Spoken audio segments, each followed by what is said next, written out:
On today's episode of Locked On's 76ers, Tyrese Maxey, we expect him to make a jump. How high will it be? Will it get to the level of All-Star? We'll start off with that next, right here, Locked On 76ers. You are Locked On 76ers, your daily Philadelphia 76ers podcast. Part of the Locked On Podcast Network, your team every day.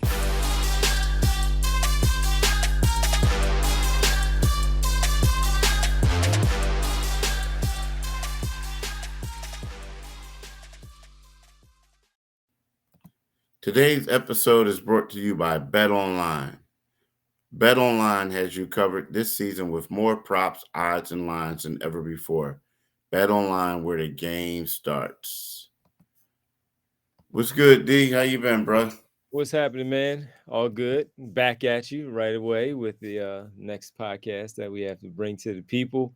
And we welcome you all to Locked On 76ers. I'm Divine Givens from 97.5 The Fanatic Radio in Philadelphia, alongside Keith Pompey, Sixers beat writer for the Enquirer.com. And we thank you all for making Locked On 76ers your first listen every day. Remember, Locked On 76ers is free and available on all platforms, including YouTube at Locked On 76ers. Keith, Tyrese Maxey, expecting a big jump for him in year number 3. And he's shown to play out really well in those first 3 games in the preseason, dropping 21, 20, and 19 in those games. And he looked tremendous doing so. And he looks like he's already in midseason form for the Philadelphia 76ers. So we need to start off with him. And is there an all-star berth in the future for him? We'll get into that first. Then we'll discuss the backcourt. So if we're talking about an all-star berth, possibly for Tyrese Maxey and James Harden. We spoke on the previous podcast about him.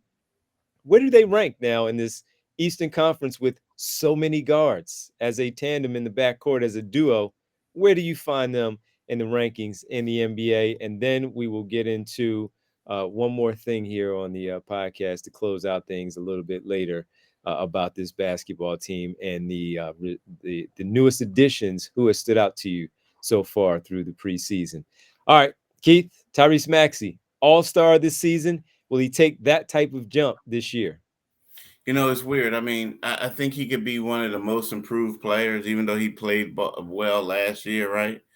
But I don't see him as an all-star, and that's not a knock against him. No. I just figure like it's going to be hard. Like you got Kyrie, you got Ben. Ben. I mean you got Jaylen Brown. You have you got 2 all-star guards in Atlanta right now. It's just I just think that that's a tough position right now, being a guard in the East, saying you're going to become an all-star. It's just so many guards. You have Bradley Beal. What I does he mean, have to do? What does he have to do to get to that level? I think for him it would have to be partly a team award too. Like I think we know Joel's going to be an all-star. Like Harden, he may get it, he may not. Right? He may just get voted in. I expect him to. Yeah, he gets voted in because it's like one of those things like where he's been doing it for a while, right?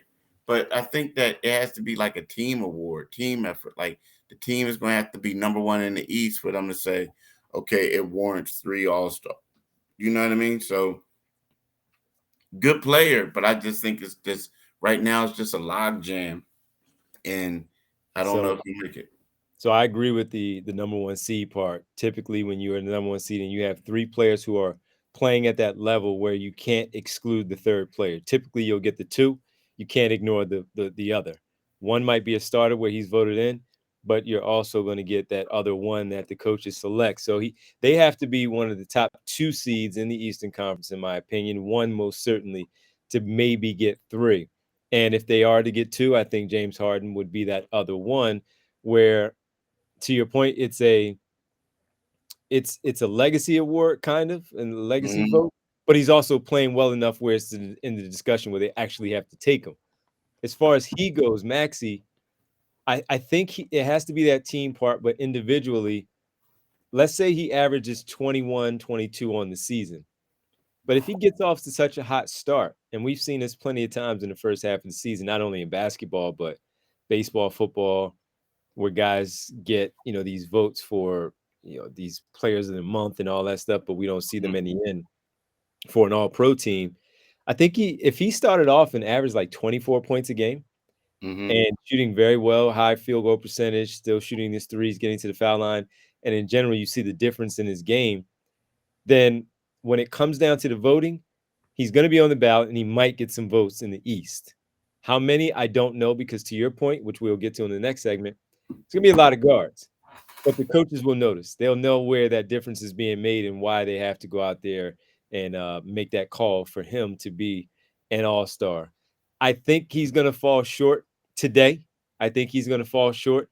But if he were to play at that level that I'm talking about, I wouldn't necessarily be that surprised because I think he is in that mode of taking that next jump of his development as an NBA player, an NBA guard in this league.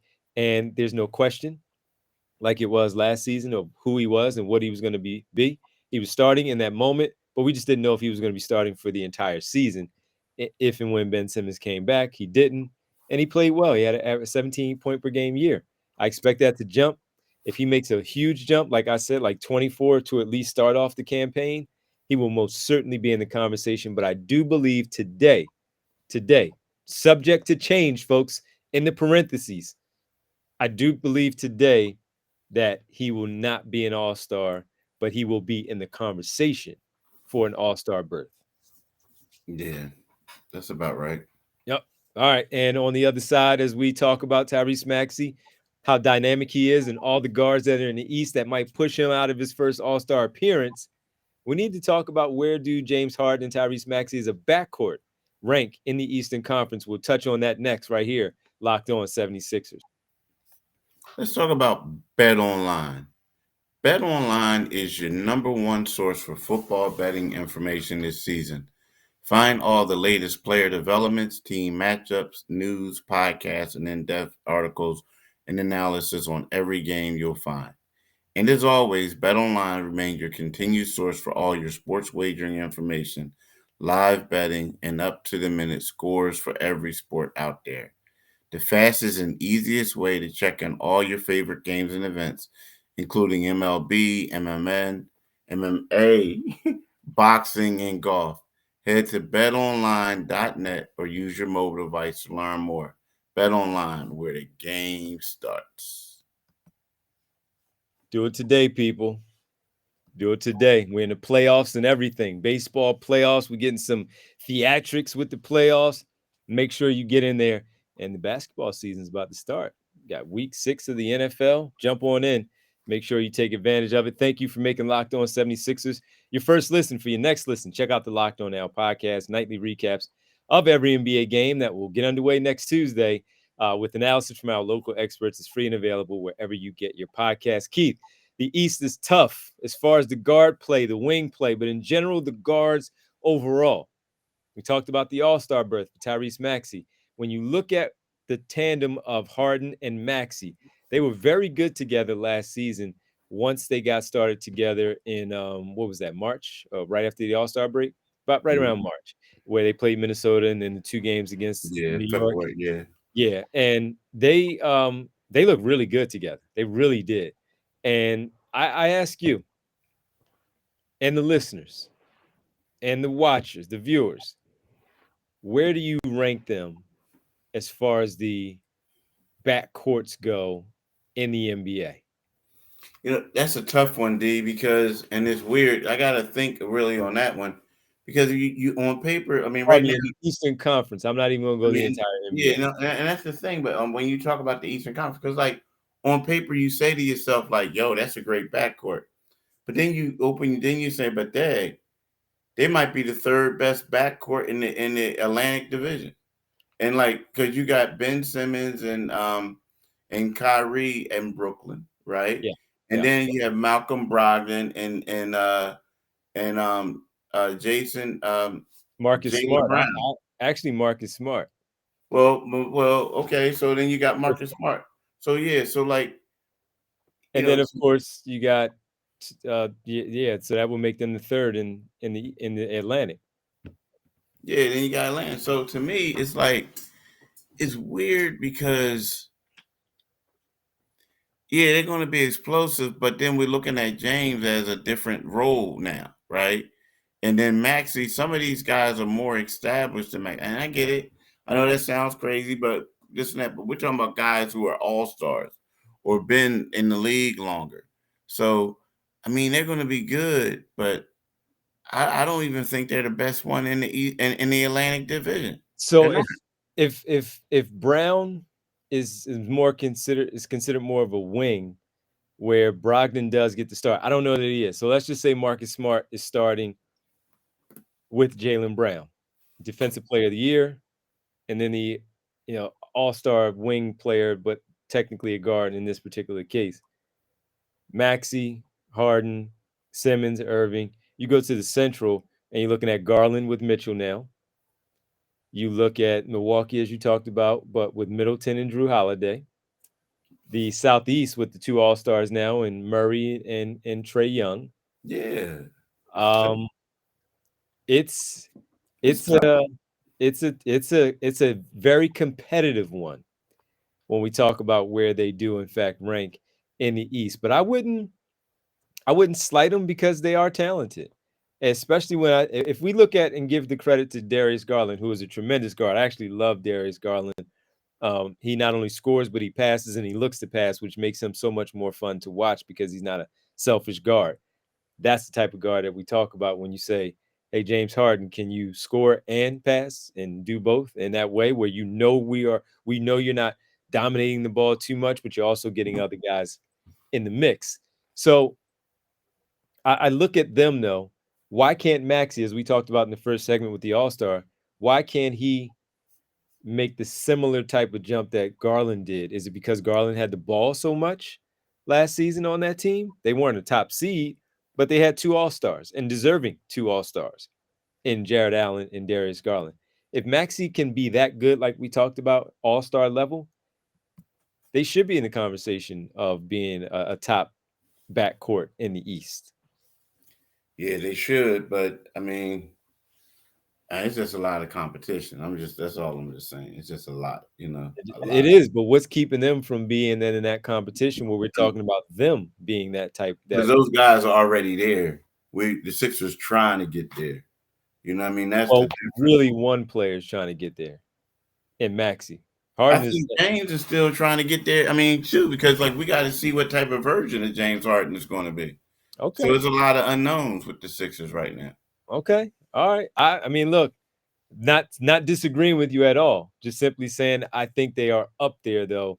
If he plays at that level, I think he'll certainly be up in that conversation with those Yeah. two as a duo for a backcourt. Final one for us. We got to talk about who has stood out the most of the newer players that have joined the Sixers this offseason. The one that we got to give James Harden credit for helping to bring him here. We got to talk about those guys who has stood out the most as we get ready for the start of the year through the 4 games of the preseason, the exhibition schedule. We'll talk about it next. Tackle it right here on Locked On 76ers.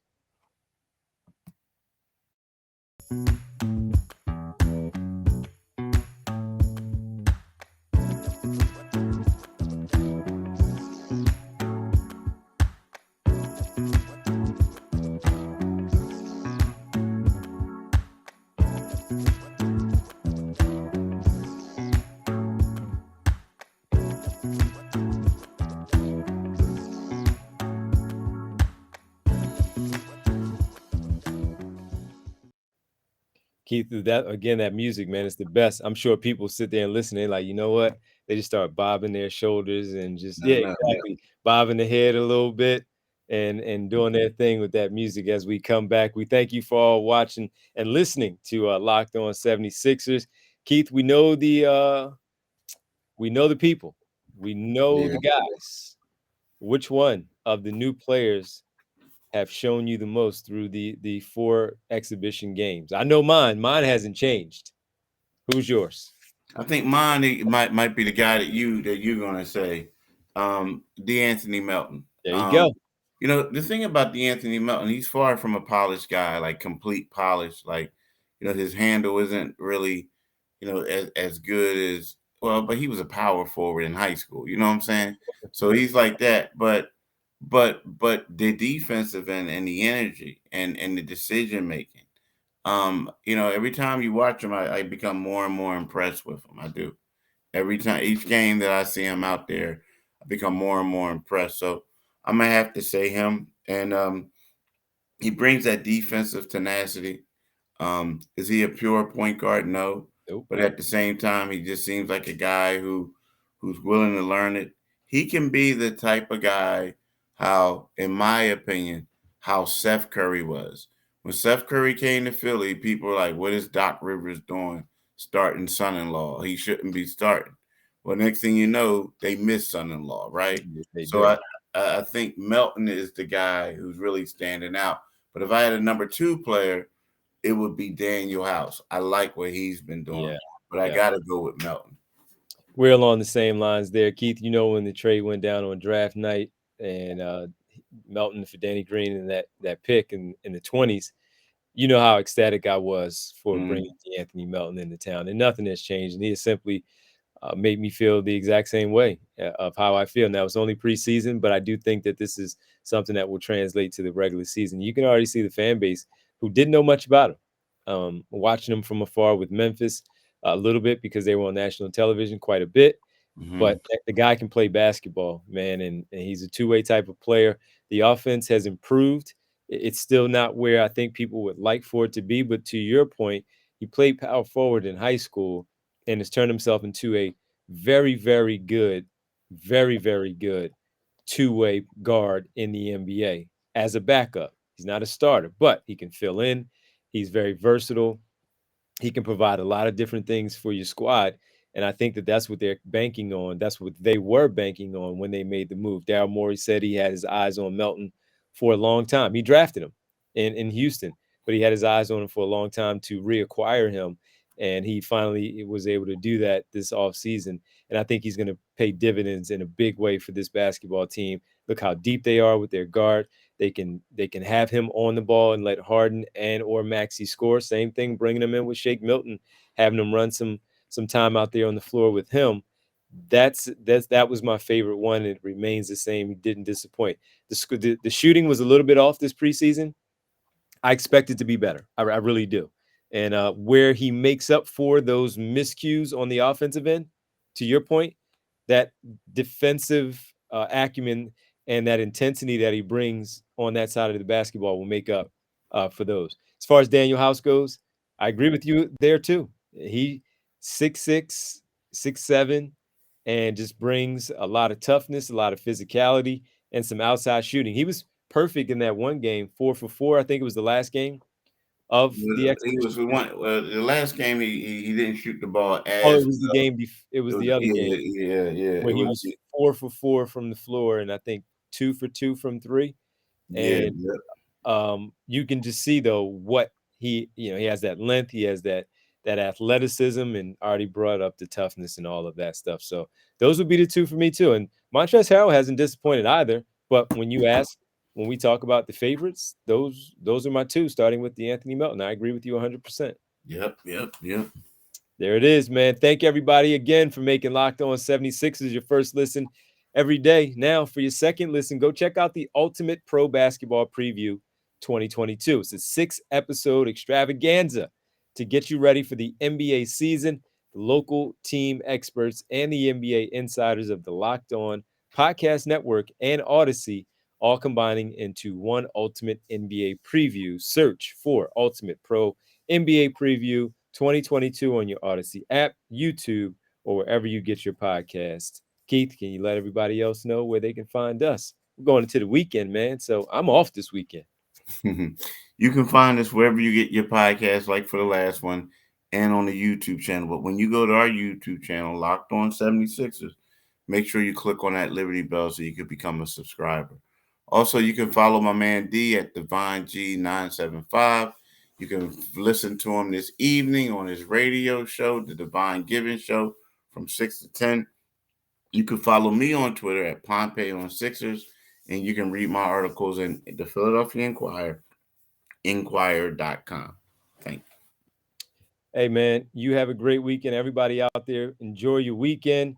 Enjoy all the sports because next week, next Monday, when we get back here for our podcast to begin next week, We are previewing the Philadelphia 76ers overall.